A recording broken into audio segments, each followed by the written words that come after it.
जहरा की शादी के बाद जब वह ससुराल आई तो उसने सभी को अपने अच्छे स्वभाव से अपना लिया। लेकिन घर की बड़ी भाभियां फातिमा और आयशा उससे ज्यादा खुश नहीं लग रही थीं।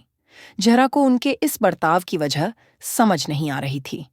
शादी के अगले दिन जहरा सुबह रसोई में काम कर रही थी कि फातिमा भाभी वहां आ गईं। जहरा, लगता है तुम तो हर काम में माहिर हो।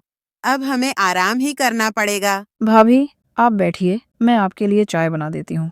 आप तो मेरी बड़ी बहन जैसी हैं। बस ये बहन वाली बातें रहने दो, ये सब दिखावा है। जहरा को उनका व्यवहार अजीब लगा, लेकिन उसने चुपचाप अपना काम करना जारी रखा। अगले दिन जहरा जब दोपहर में रसोई में खाना बनाने आई तो उसने देखा कि आयशा भाभी काम कर रही थीं। जहरा ने हिम्मत कर उनसे बात करने की कोशिश की। भाभी, आप थकी हुई लग रही हैं। मैं आपकी मदद कर दूं? मदद की कोई जरूरत नहीं। तुम्हारी ये अच्छी बनने की कोशिश हमें बेवकूफ नहीं बना सकती। भाभी, अगर मुझसे कोई गलती हुई हो तो माफ कर दीजिए। मैं तो बस चाहती हूँ कि हम सब मिलजुल कर खुश रहें। खुश? हमें पता है कि तुम घर में सबकी चहेती बनने आई हो। हम इतने सालों से इस घर में हैं और अब तुम हमसे आगे निकलना चाहती हो। ये सुनकर जहरा को बहुत बुरा लगा। वह अपनी ननद नायाब के पास गई। नायाब, भाभियाँ मुझसे इतनी नाराज क्यों हैं? मैंने तो कभी उनका दिल दुखाने की कोशिश नहीं की। भाभी, उन्हें लगता है कि तुम उनकी अहमियत कम कर दोगी।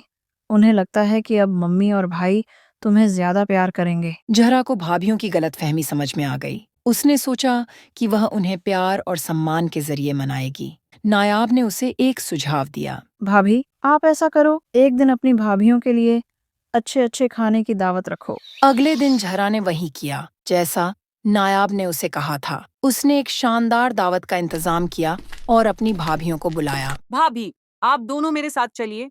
मैंने आपके लिए एक सरप्राइज तैयार किया है। अच्छा, चलो देखते हैं क्या सरप्राइज है। जहरा अपनी दोनों भाभियों को दावत वाली जगह लेकर गई। भाभी, ये सारे खाने खास तौर पर आप दोनों के लिए बनाए हैं। आप दोनों इस घर की रौनक हो और मैं चाहती हूँ कि हम सब मिलकर रहें। हमारे लिए? हाँ भाभी, मैंने हमेशा आपको अपनी बड़ी बहनों की तरह माना है। अगर मेरी किसी बात से आपको दुख पहुंचा हो तो माफ कर दीजिए। जहरा, हमने तुम्हें गलत समझा। तुम सच में दिल की बहुत अच्छी हो। हाँ, हमें भी गलतफहमी हो गई थी। माफ करना जहरा। उस दिन के बाद जैसे जैसे समय बीतता गया, जहरा और उसकी भाभियों के बीच प्यार और सम्मान का रिश्ता गहरा होता गया। प्लीज इस चैनल को सब्सक्राइब करें और वीडियो को लाइक करें और आगे दोस्तों को शेयर करें। Please, thanks.